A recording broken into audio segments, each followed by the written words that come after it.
Mengganggu kedaulatan Indonesia, siap-siap Anda kami panggang.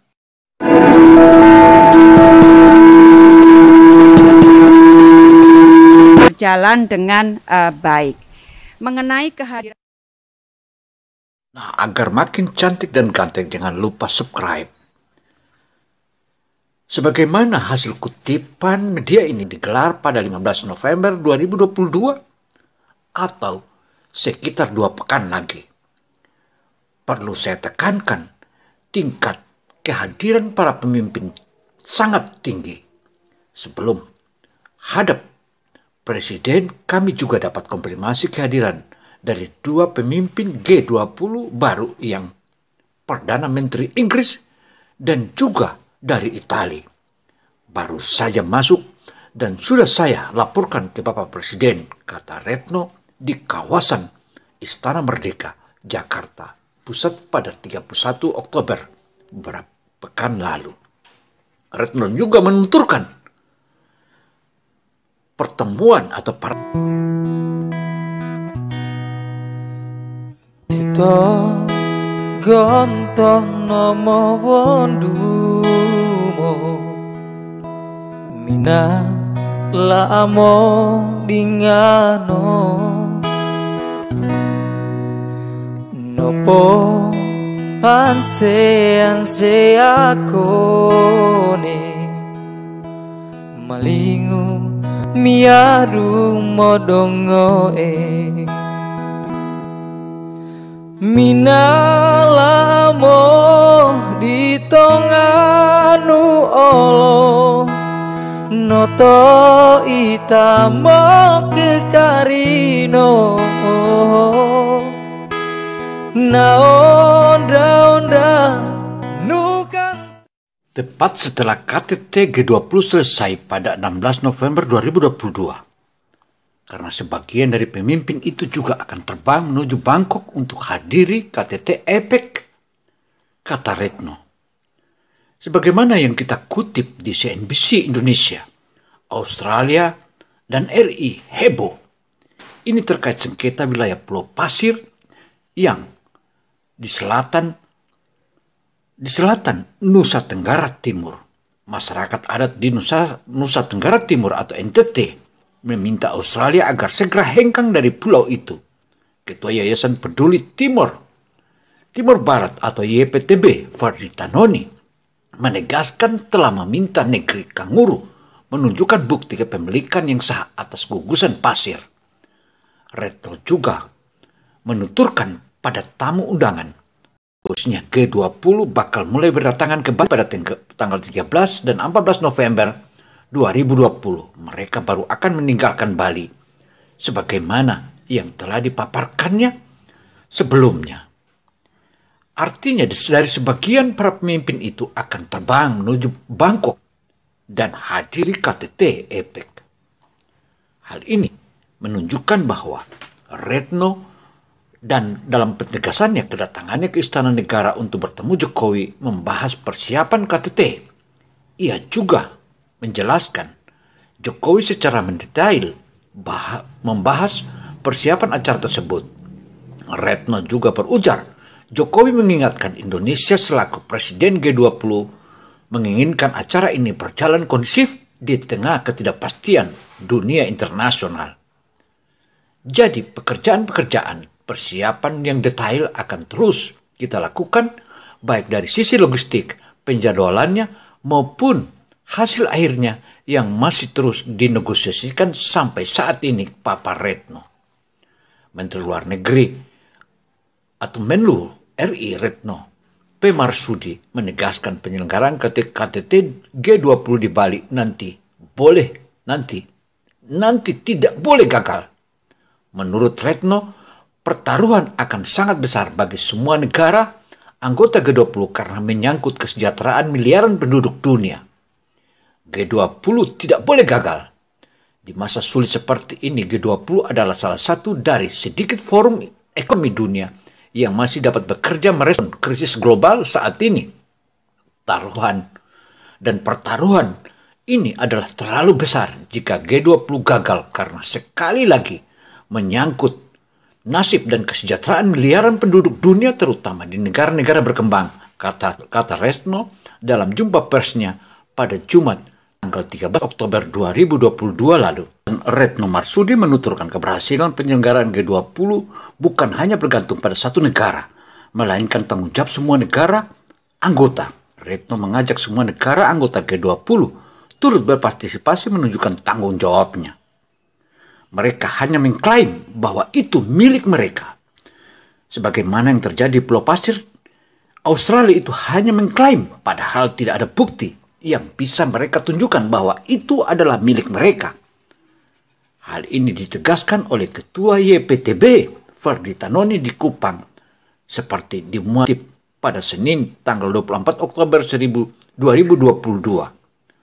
Ferdi sendiri telah mengajukan gugatan ke pengadilan Australia.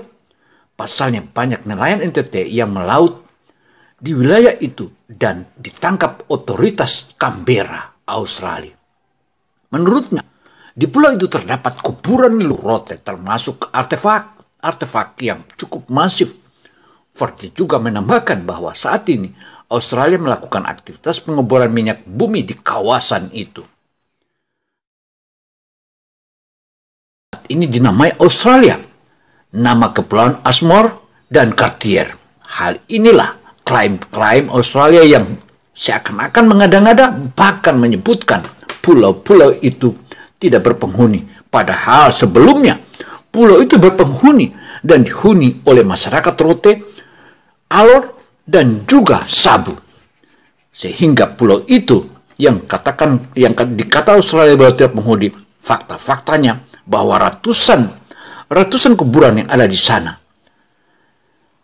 Artinya dari pulau yang tidak berpenghuni kecil yang dikatakan itu dan hanya dipenuhi karang-karang pasir itu adalah merupakan klaim Australia yang didasarkan pada nota kesepahaman MOU nelayan Indonesia dengan Australia pada tahun 1974. MOU tersebut atau Memorandum of Understanding tersebut tentu saja itu setelah diratifikasi dan diakui sebagaimana yang kita papar atau yang kita teliti pada pasal 11 itu sangat menguntungkan dan oleh Kementerian Luar Negeri Ali Alatas karena mengatakan bahwa akan dijadikan area konservasi, bukan berarti jadi miliknya atau saat ini yang sudah dikelola.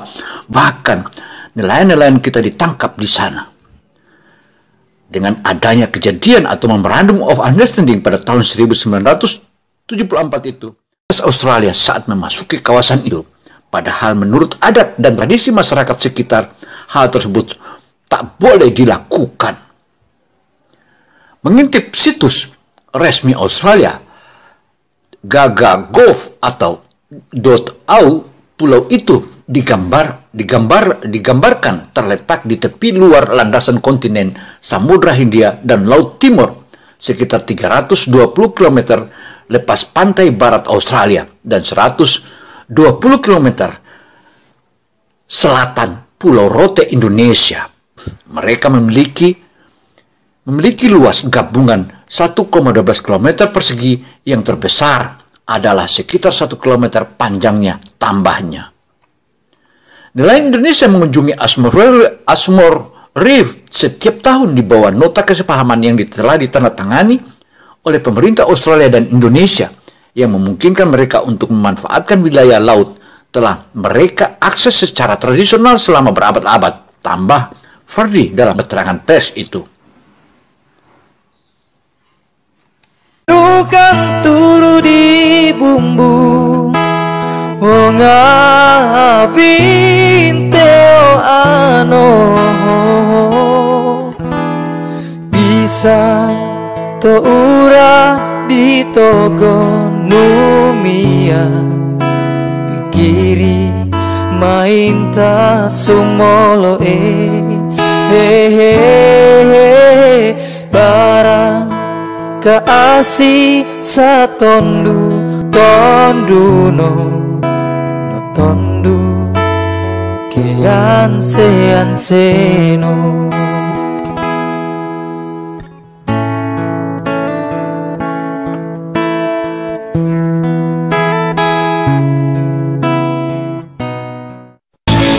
forget to subscribe. Jangan lupa subscribe karena subscribe akan menambah energi kita.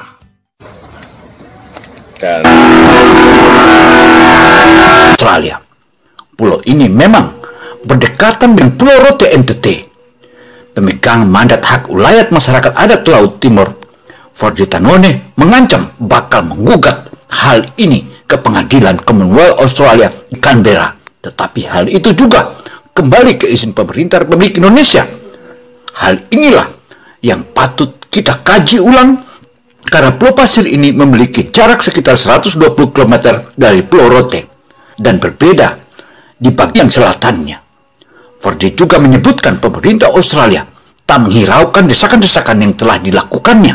Bahkan Verdi mendapati ada aktivitas pengeboran minyak bumi di kawasan pulau tersebut.